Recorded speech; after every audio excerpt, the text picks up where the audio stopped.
A ver, hay que tener en cuenta, por semántica, ¿no?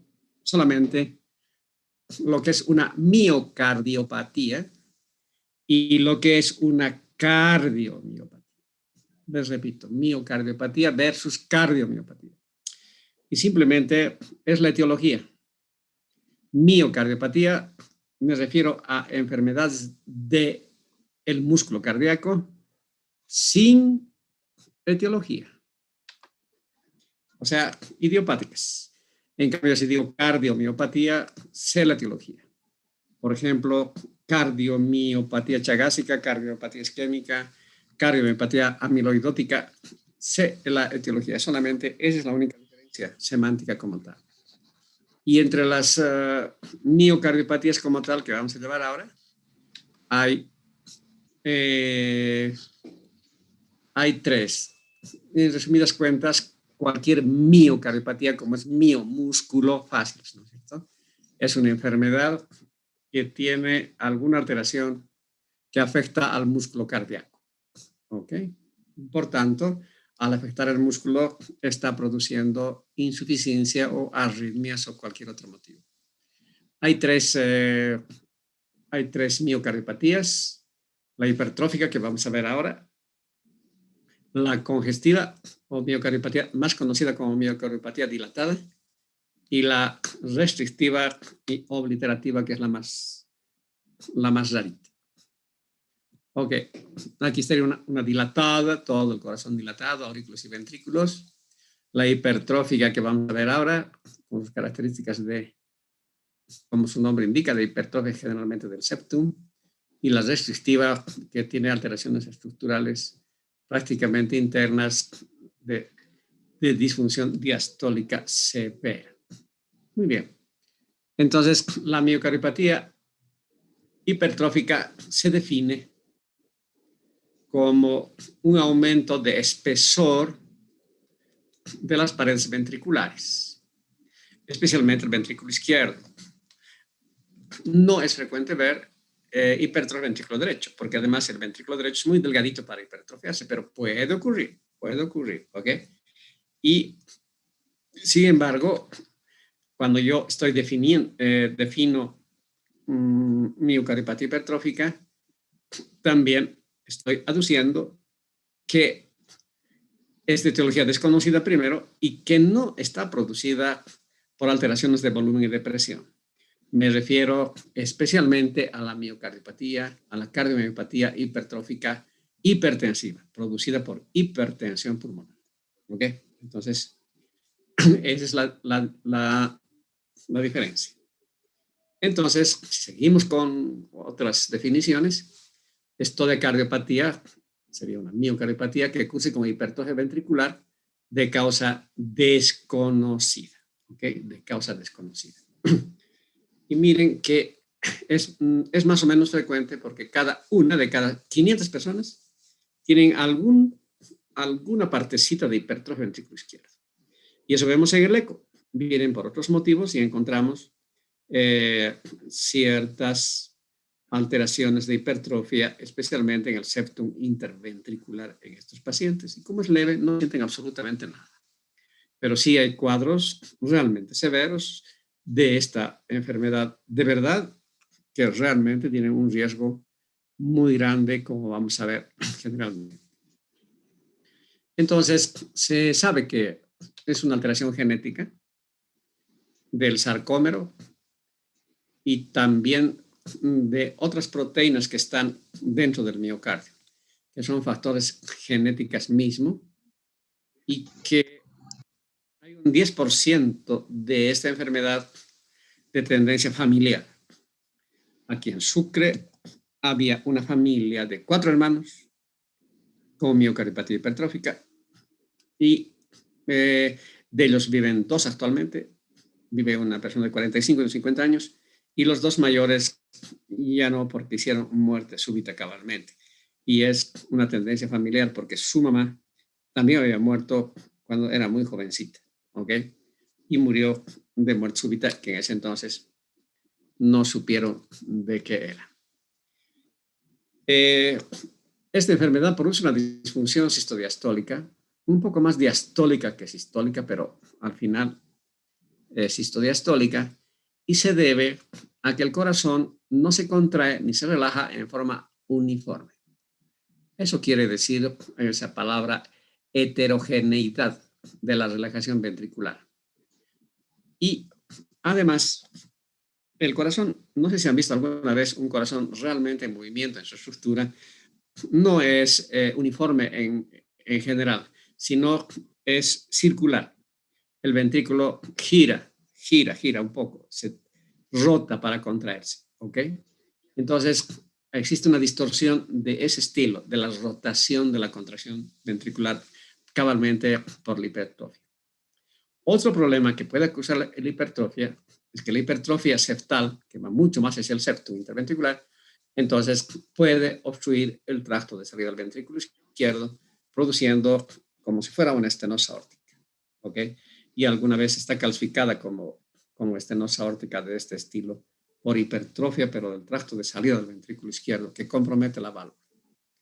Otro problema de esa cardiopatía es que pueden tener infarto, tienen isquemia y tienen dolor precordial, tienen dolor anginoso típico, y mire, entre un 60 a 80% de los casos. Y eso se debe a que las arterias, especialmente las arteriolas coronarias, especialmente de la base subendocárdica, son anormales, además. Entonces, no llevan el oxígeno bien y entonces comienzan a tener isquemia. Y cuando estos pacientes tienen dolor precordial, tú les pides una ergometría, le pides una prueba ergométrica graduada, o sea, una prueba de esfuerzo en bicicleta o en tren o en, entonces, esta prueba es positiva para isquemia. O sea, en estos momentos los pacientes están haciendo bicicleta, en el electro, cuando están llegando a un X esfuerzo, comienzan a volcar la onda T, o sea, a producir isquemia subendocárdica, e inclusive en la ergometría, en lo máximo, pueden producir alteraciones de injuria. Y aquí sí hay que tener mucho cuidado en el punto J. Cuando se eleva el punto J, 2 milímetros, es típica de enfermedad isquémica también en estos pacientes. ¿Ok? Se puede hacer en banda, ¿no es cierto? En banda caminando o en bicicleta. Y por otro lado, existe siempre un tipo de insuficiencia mitral entre leve, moderada o severa, es leve, producida por misma hipertrofia, pero existe una implantación anormal de los músculos papilares. Ese es el problema de la estructura miocárdica que te va a llevar a una insuficiencia mitral de estos pacientes. En resumidas cuentas, son pacientes, como está en este dibujo, que tienen una... Un segundito, por favor. Hola, Alex. Bien, nomás. Dime.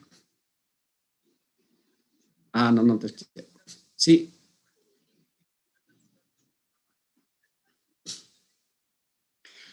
Si quieren encender y vos les puedes vigilar.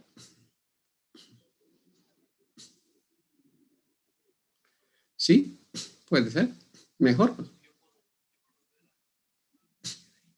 Sí, se puede. Mejor, buena idea.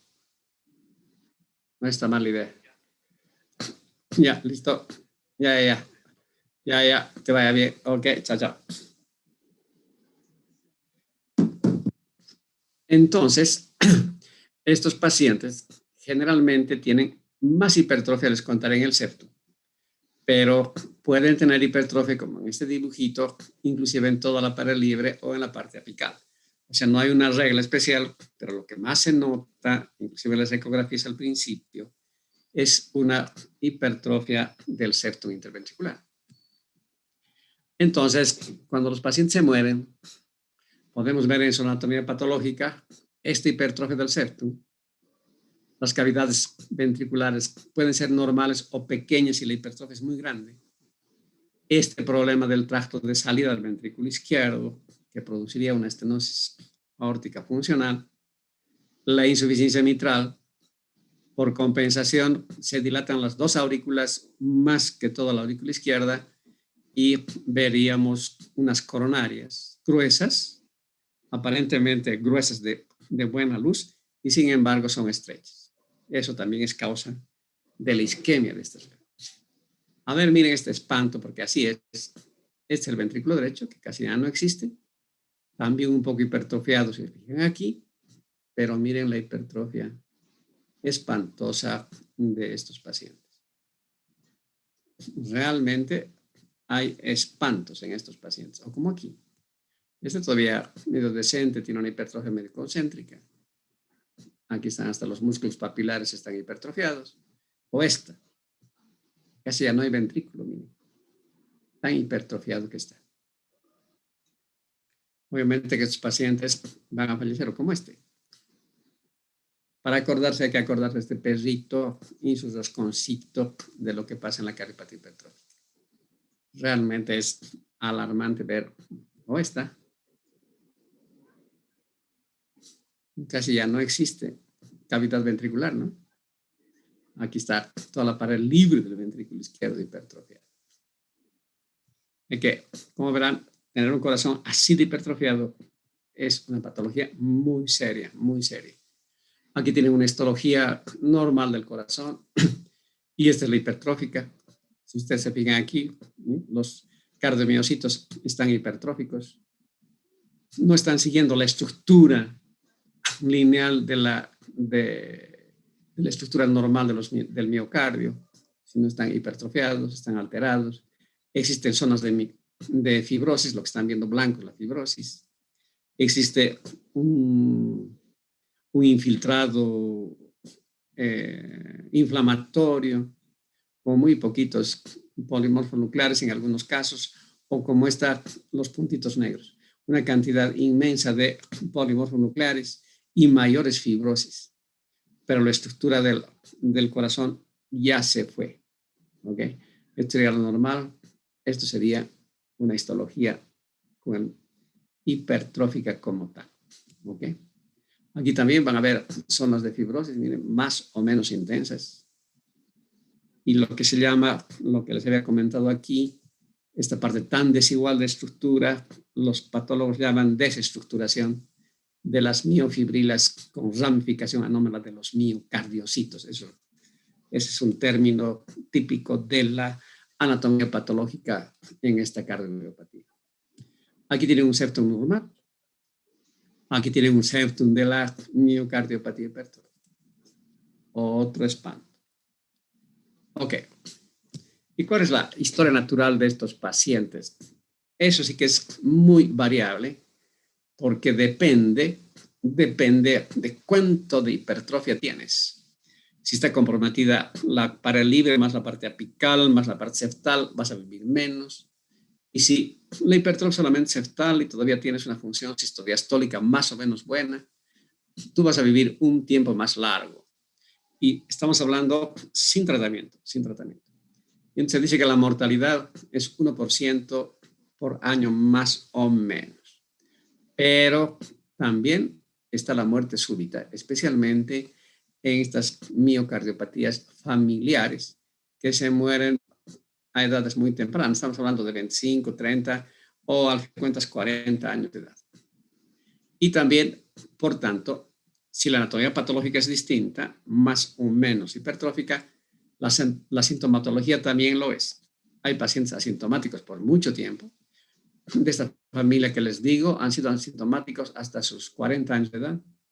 Uno de ellos creo que comenzó a sus 35, el que se murió primero, pero los demás.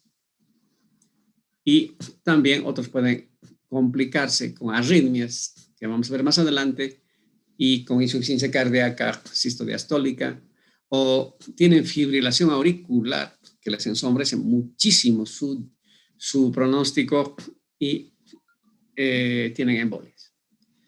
No es bueno que los pacientes tengan fibrilación auricular con semejante ventrículo. Ok, y el cuadro clínico es esto. Disnea de esfuerzo, es lo que comienzan, lentamente progresiva, del grado 1 al grado 2 transcurren años, del grado 2 al grado 3 otros tantos años. ¿sí? Se debe a la taquicardia y pobre ventrículo con taquicardia, se imaginan. Y el otro es el dolor precordial típico de corazón, lo que se llama realmente angor pectoris. Y estos pacientes pueden ir al infarto. Tienen palpitaciones porque sí tienen arritmias, tienen extrasístoles frecuentes, taquicardia ventricular entre ellas, al principio autolimitadas. Vértigo es un mal pronóstico porque después viene el presíncope, después evoluciona síncope y de ahí se acaba. Porque de ahí se acaba el paciente. Con el síncope, 6-cope, 7-cope debe ser y se muere. Y el cuadro clínico, en cuanto a los signos se refiere, el más típico debe ser este pulso carotídeo bífido, porque el pulso carotídeo, si tiene una parte de bífido, es muy leve y se puede analizar este pulso que fue catalogado hace mucho tiempo como bisferians, ¿sí? Así que tienen un pulso así, con dos cuernitos, si vale el término. Tienen un soplo sistólico, eyectivo, que se escucha en el mesocardio, ¿sí? Además, fusiforme, o sea, en creciendo, decreciendo, ¿sí? Creciendo, decreciendo.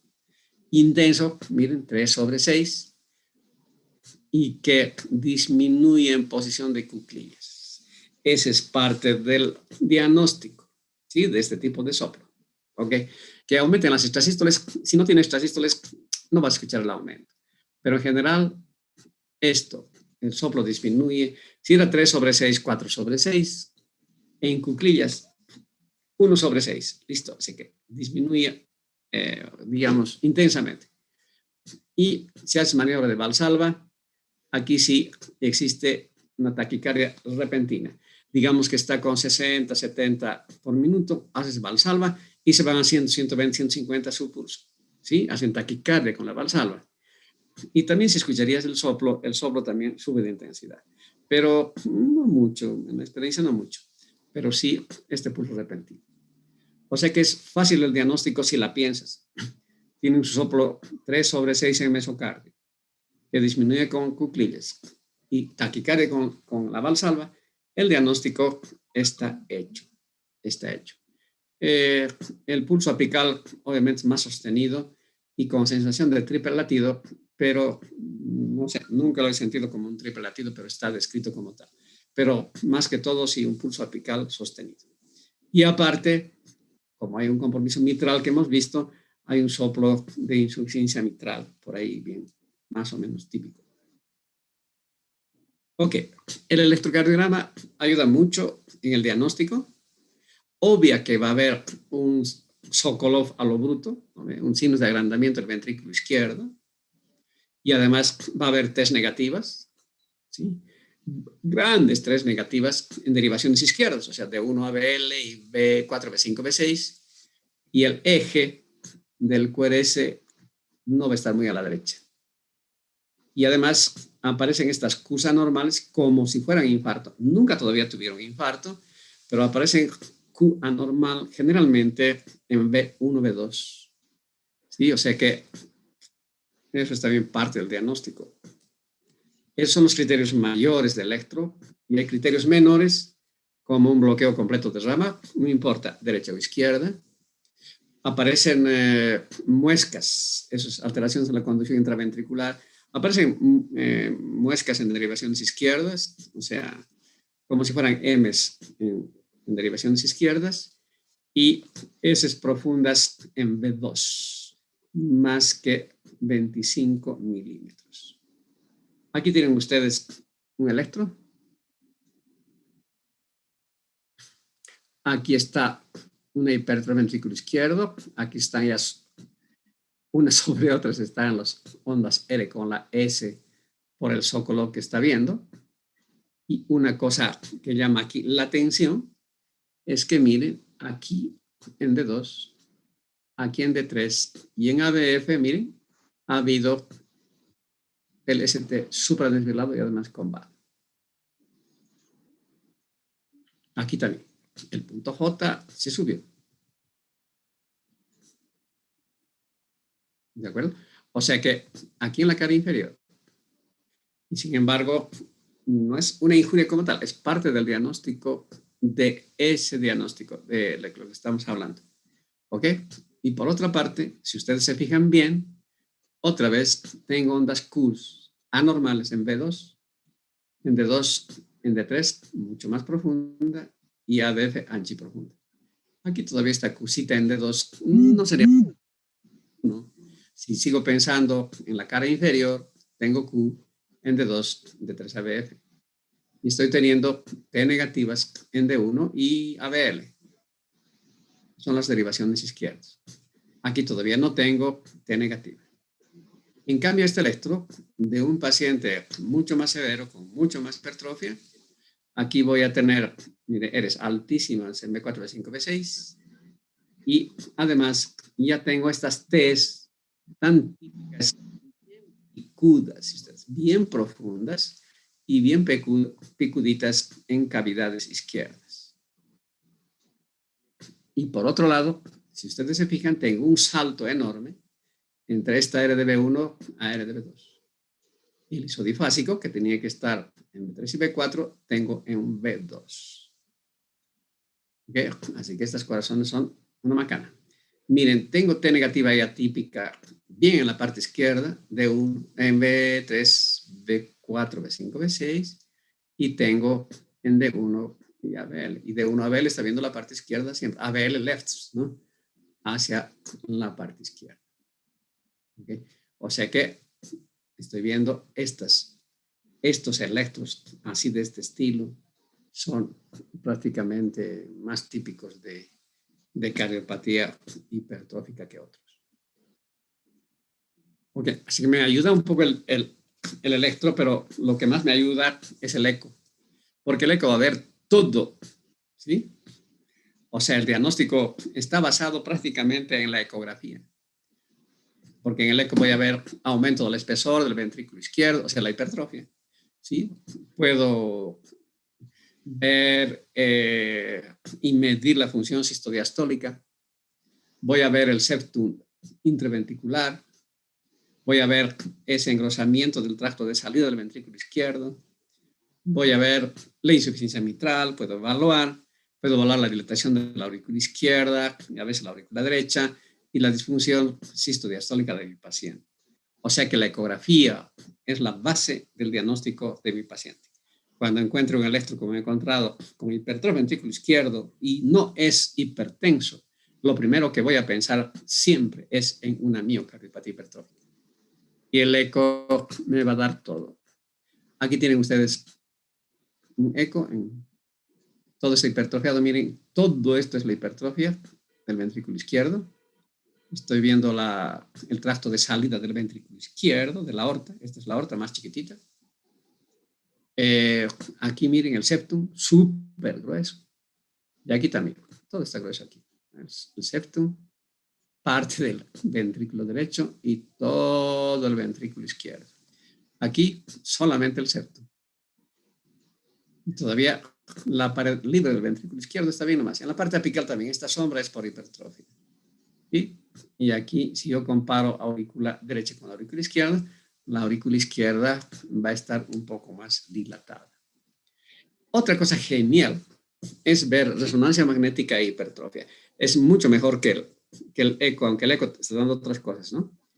Entonces, se hace resonancia magnética nuclear. Se utiliza una tierra que se llama el gadolinio, que tiene, digamos, radioactividad. Se inyecta esa sustancia y puedo ver en la resonancia una maravilla. Miren aquí, toda esta sombra es la parte apical. Aquí, esta parte apical y una parte inferior. Aquí, todo el ventrículo izquierdo, estoy viendo esta sombra plomen en relación a la blanca, es toda la hipertrofia más o menos. Y aquí, miren, una gran hipertrofia apical y seguramente inferior y septal. Entonces, se puede identificar muy fácilmente. Pero todos recomiendan que el que lee la resonancia tiene que tener experiencia. porque hay otras enfermedades más o menos parecidas. Aquí, por ejemplo, esta sombra es la hipertrofia apical del paciente, ¿sí? La hipertrofia apical. Y aquí estaría viendo yo un poco en el realce tardío de la resonancia, estaría viendo una hipertrofia del septum, que no es muy importante, pero sí una apical que está catalogada aquí según el texto de 14 centímetros. O aquí, miren esto es realce tardío.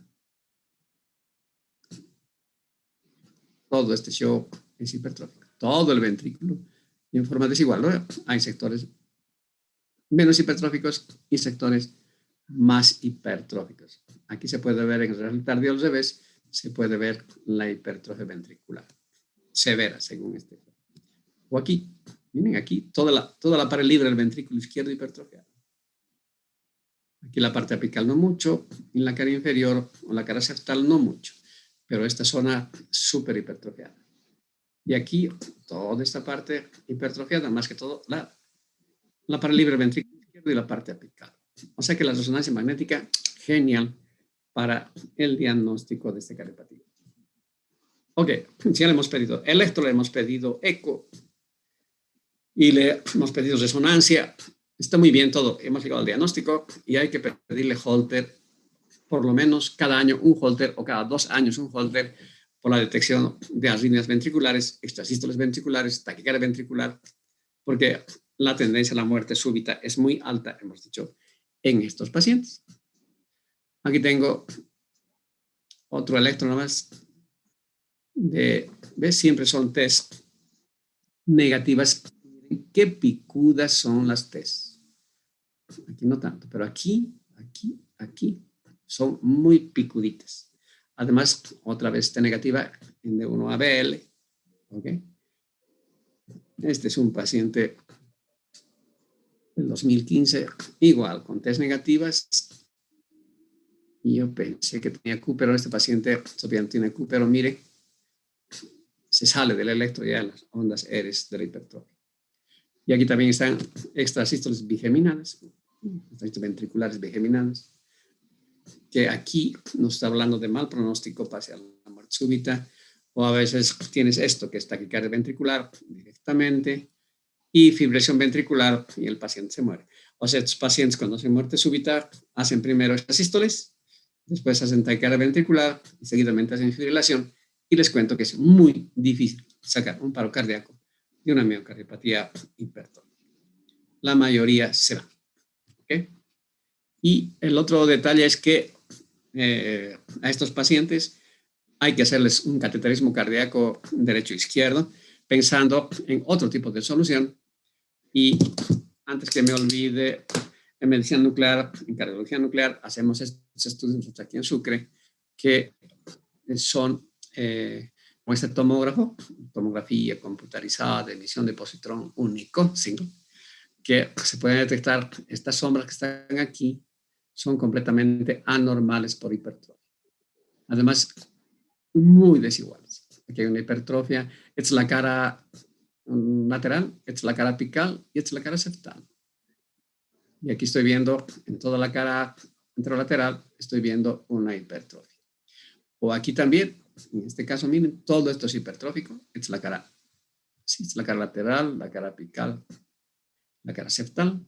Aquí estaría el ventrículo derecho. Y estoy viendo estos puntos rojos, se llaman los puntos rojos de fuego. Entonces estoy viendo una hipertrofia. O aquí también una hipertrofia con talio bien puesta. Así que también podría ayudar la medicina nuclear. ¿Y qué pasa con estos pacientes? Unos son asintomáticos, los que tienen leve, no les pasa nada, después tienen otro tipo de sorpresas. Otros tienen pocos síntomas. Y ya les dije que es letalmente progresiva. El que tú tengas disnea grado 1 a 2 a 3 pasa mucho tiempo y la muerte súbita en los pacientes más comprometidos es del 50%, altísimo. Hay que hacer diagnóstico diferencial, especialmente con la parte cardiopatía hipertensiva, maltratada, que produce hipertrofia, pero aquí la hipertrofia, escuchen bien, es concéntrica. está hipertrofiado el septum, la parte apical, la parte lateral, la cara inferior, pero del mismo espesor, bonito, ¿sí? Se llama hipertrofia adecuada de sus paredes. En cambio, esta no, o es más el septum, o es más la pared libre, o es más la apical. Ahí está la diferencia simple de cardiopatía hipertensiva, porque nos persigue la cardiopatía hipertensiva también. La estenosis aórtica porque está comprometida el tracto de salida del ventrículo izquierdo. ¿Y dónde va el tracto de salida del ventrículo izquierdo? Hacia la aorta, fácil. Y la insuficiencia mitral de otra etiología. En nuestro medio, generalmente, la fibrosis reumática. Pero aquí hemos dicho que es por la desestructuración de los músculos papilares, etcétera, etcétera. Y por el soplo, la complicación interventricular, que vamos a ver un poco más adelante. Ok, el tratamiento. Hay unos tratamientos agresivos o no, pero en general estos pacientes deben evitar los deportes, especialmente el buceo. No pueden ir ni siquiera a hacer ejercicios a los spa para hacer ejercicios simpáticos, bailando las cosas, ¿sí? Ya van a ver que algunos medicamentos no son buenos, no pueden ir a los saunas, no pueden hacer hidromasajes, ¿ok? Tienen que evitar prácticamente el esfuerzo, porque el esfuerzo les produce síncope y ahí puede estar la muerte. O sea que lo ideal sería, mejoro los síntomas. ¿Cuáles síntomas? La angina de pecho, el presíncope, los mareos o el síncope, la insuficiencia cardíaca, y tengo que evitar las complicaciones. La embolia, la endocarditis que hemos visto, las arritmias, ectasitis ventriculares al principio, y obviamente tendría que ser profilaxis de la muerte súbita. Y entonces hay cosas que no hay que dar. No puedo dar digitálicos ni diuréticos vasodilatadores, aunque estén en insuficiencia cardíaca. ¿Por qué? Porque los mato. Es que sí. Solamente hay una excepción. El digital solamente se da si hay fibrilación auricular. Es el que mejor controla la fibrilación auricular de alta respuesta ventricular. Pero es mejor decir no a los diuréticos ni a los digitálicos. Están contraindicados. Te mataron en poco tiempo. ¿Ok? Muy bien. Y el tratamiento son 3 medicamentos que hay que pensar. Estoy hablando del tratamiento médico. Primero, los betabloqueantes. Es el tratamiento de elección. El que más ha sido estudiado es el propanolol. Pero claro, el propanolol puede llegar hasta 160 o hasta 480 miligramos al día, pero acuérdense que el comprimido de propanolol es de 40 miligramos. Y parece ser el que mejor está indicado. Pero también se puede utilizar atenolol hasta 100 miligramos, ¿ok? Se puede, pero el indicado es un beta bloqueante que es el propanolol. ¿Qué pasa si no da resultado el tratamiento? Sigue el paciente igual. Recién voy a utilizar un antagonista del calcio. ¿Cuál? El verapamil. Pero mire, aquí dice muy claramente, se administrará a los pacientes que no mejoren con beta bloqueantes, ¿ok? Es que no es el de elección, es el número 2. ¿Ok? Hay que retirar todos los beta bloqueantes y meterse con el verapamil. Y las dosis son de 240 a 480. En la experiencia van bien con 240 miligramos. Sí, van bien. Casi nunca sube más porque se sienten mejor y comienzan a tolerar mejor, etcétera, etcétera, etcétera. O sea que el verapamil hasta 240 miligramos. Y si no daría, tengo una tercera opción que es la disopiramida. La disopiramida es un antiarrítmico del tipo, hay una clasificación de antiarrítmicos, es el 1A. No hay en Bolivia, les contaré que no hay en Bolivia. Los pacientes tienen que traer especialmente de la Argentina o de Estados Unidos, se traen sus disopiramidas estos pacientes, ¿ok? Y viene en comprimidos de 150 y la dosis es esa, 150 miligramos 4 veces al día. Aquí es mejor realmente dar cada 6 horas exactas, ¿ok? Si estos pacientes están fibrilados, se benefician con la fibrilación auricular. ¿Okay? Pero, por repetir, primero, piensa en betabloqueantes. Segundo, piensa en el verapamilo como antagonista del calcio. Y la tercera opción es la disopiramida, porque también tiene sus efectos colaterales no muy bonitos. Y por último, Este medicamento, que todavía ni siquiera tiene nombre, el MIAK-461, ha sido investigado solamente en monos y recién está siendo testeado en humanos, ¿sí? Pero es interesante porque este medicamento, miren, reduce la contractibilidad por la disminución de la actividad del ATP y de la cadena pesada de la beta-miosina cardíaca. Y este concepto, así de rarito que han escuchado, es el concepto genético de la enfermedad. El gen produce alteraciones en la cadena pesada de la beta-miosina. Entonces, este medicamento parece que bloquea a esta cadena pesada y el paciente se siente súper bien. ¿Ok? Y además, cuando se ha administrado este medicamento, ha habido, ya no se ha desarrollado la hipertrofia, se ha parado la hipertrofia ventricular. ¿Ok? Se ha parado ese caos de los cardiomiocitos que hemos visto. Y se ha parado esas zonas blancas que hemos visto en la anatomía patológica, que es la fibrosis miocárdica. O sea que este medicamento es para el futuro. Se ha comenzado a estudiar en humanos, si no me equivoco, el año 2000, estamos en el 21, creo que el 18 ya comenzó a hacer la fase en humanos. Pero en monos fue genial. O sea que ese es el tratamiento número 1. Este va a ser el tratamiento número 1, el MIC famoso. ¿Ok? Y muchos de los pacientes que no mejoran, se puede implantar marcapasos de 2 cámaras, si tiene fibrilación de una sola cámara, pero en general de 2 cámaras, un cable auricular y otro ventricular, y mejoran muchísimo. Solamente que hay que programar con mucha delicadeza los parámetros del marcapaso. Es cuestión de ir haciendo la prueba, disminuir ciertos parámetros, aumentando otros, y el paciente va mejorando. A veces yo les modifico un poquito y regresan en 3 y 4 días, digamos 5 días. Vuelven una semana y vamos ajustando. Y hay gente más experta que yo en Holanda que tiene mucha cardiopatía hipertrófica y sabe manejar estos marcapasos. Y como la muerte súbita se puede poner un cardiodesfibrilador automático. Ahora hay geniales, son marcapasos más cardiodesfibriladores, y entonces los pacientes ya no van a morir por lo menos de fibrilación ventricular. Y la otra opción es esta, hacer una miomectomía. O sea, toda la parte que la tienes hipertrófica te la quito, especialmente del septum interventricular. ¿Pero en quiénes? Cuando el tratamiento médico ha fracasado. Les ha dado beta bloqueante, les ha dado antagonista de calcio, les ha dado disopiramida, les ha puesto marcapasos, el paciente sigue igual. Entonces sí. Y el otro, que tienen que estar en casa funcional con disnea grado 3-4. ¿Ok?